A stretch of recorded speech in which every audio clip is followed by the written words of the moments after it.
দেখো বন্ধুরা, আজকে আমাদের অন্য রকম আইটেম হচ্ছে, সব কিছু চেঞ্জ করা হয়েছে আইটেম আজকে রবিবারেতে। এটা একটা কাঁকড়ার রেসিপি হচ্ছে, দেখাচ্ছি পরে। তো কাঁকড়াগুলো অনেকে এখান থেকে পুরোটা খুলে নেয়, এই ঢাকনাটা ফেলে দেয়। আমরা অন্য আইটেমে করছি, দেখুন। তো দেখুন বন্ধুরা, আমরা এরকমভাবে করছি। তো ওটা ঢাকনাটা আপনি খুলে ছেড়ে যাবে, ওটার পরে ভিতরটা খুলে আমরা নিয়ে নেব। আপনাদের না যদি জানা থাকে আপনারা অবশ্যই একবার করে দেখবেন, খুব শর্টকাটে কাজ, খুব ভালো লাগবে, ঘি নষ্ট হবে না, ঘি সবটাই থেকে যাবে। তো বন্ধুরা, আগে ওই কাঁকড়াগুলো ভেঙে নিয়েছি, এখন দাঁড়াগুলো ভাজা হচ্ছে। বন্ধুরা দেখুন, আমার কাঁকড়াটা ভাজা হয়ে গেছে।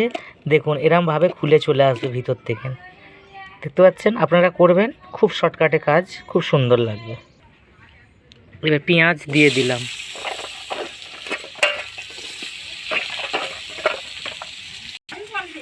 শুকনো লঙ্কা দিয়ে দিলাম, এর মধ্যে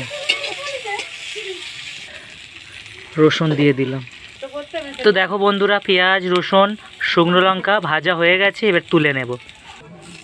তো বন্ধুরা, আমার কাঁকড়ার রেসিপি রেডি হয়ে গেছে। তো এটা সব উপকরণটা মিক্সার মেশিনে দিয়ে গ্রাইন্ডার করে নিয়ে পেস্ট করে নিয়ে ভাত খাওয়া হবে। বাই।